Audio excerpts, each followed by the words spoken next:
we see all the time that some people live in hells with a lot of money, power, and whatever they have. You agree, don't you? Some people live in hell. And some other people live in paradise, even though they don't have that much money or power. So, then what is the crossroad which divides hell and the paradise? We just read in the Dharma rules, is your mind. Depending on your mind. The hell or paradise is created by your mind.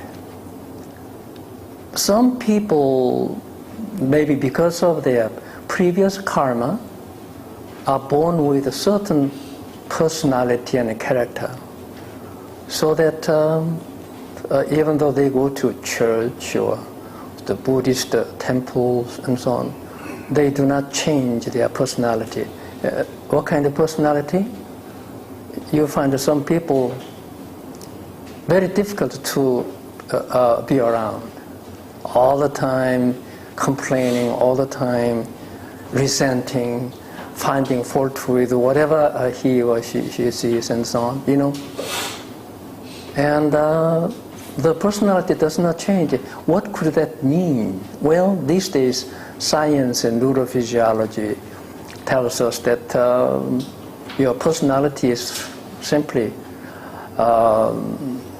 programmed in your neurons, in your personal neurons. And,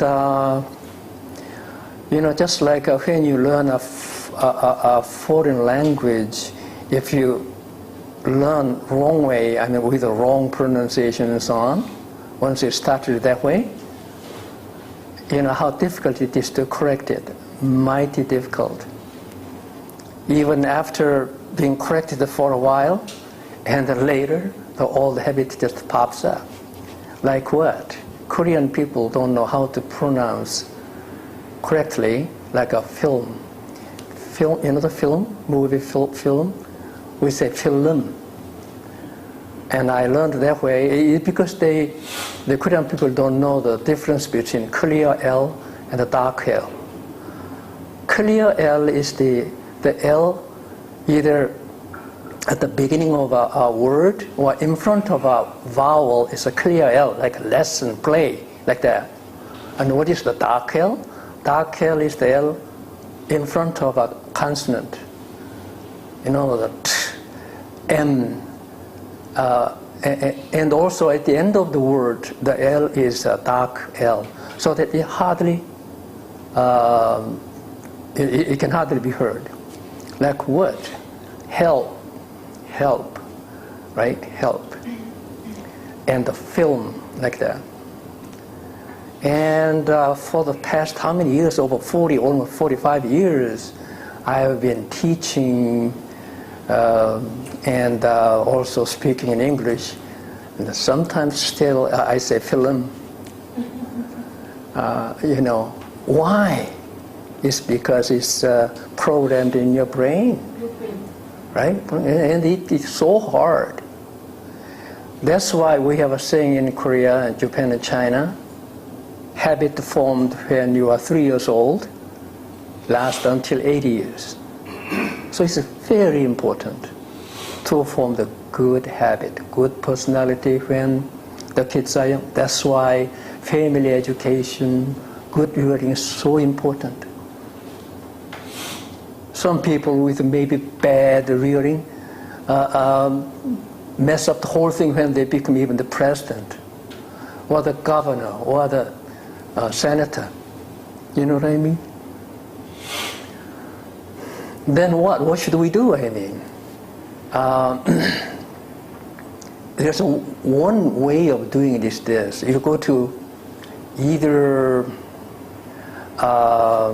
psychiatrist or religious institutions, and there are many ways, and then try to reprogram it. It will take a long time, so that there's a personal change, totally different person.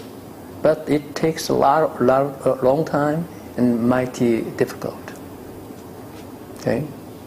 So because of the born character is in such a certain way, then even if the person seems to have changed a little bit, and then in other times, like later, in adverse conditions, in trying situations, the old habit pops up.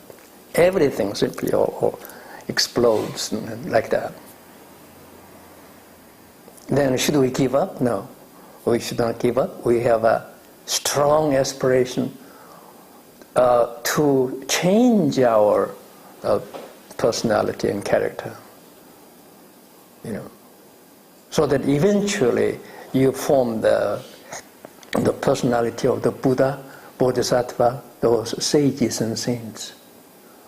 You don't have to carry the name tag of I am a saint. Whether you are a saint or not will show in your family life, in your workplace. How do you know whether a saint or not? See how your mind responds to adverse conditions and trying situations.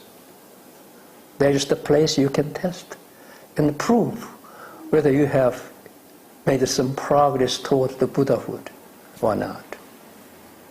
You can talk a lot about the good things about the Buddhahood, but in actual daily life, wherever you are, if your mind somehow malfunctions, what do you mean malfunctions?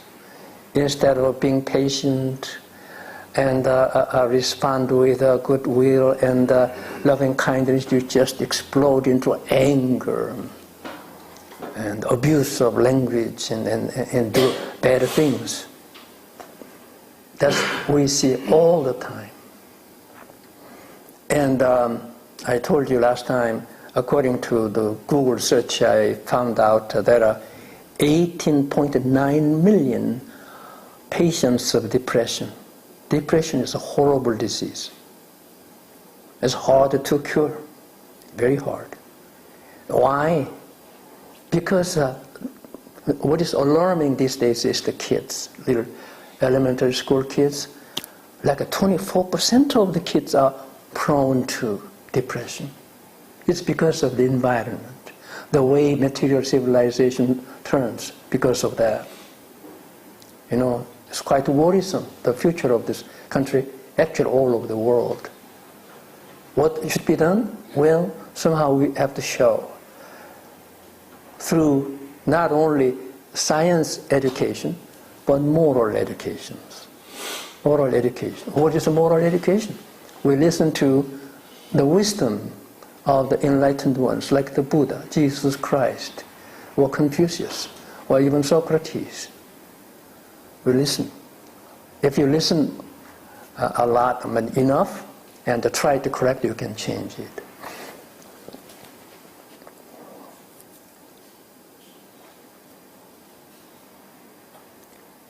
Unwise people think that they are wise and they are always right.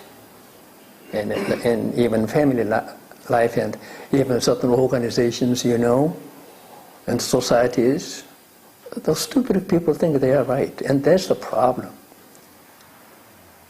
The problem, and it's very difficult. Remember, I was making a joke last time. If all human beings are like Buddhas and so, then the world would be very dull. No criminals, no cancer patients, and so on, and so on. As I told you, all the police and all the legal professionals.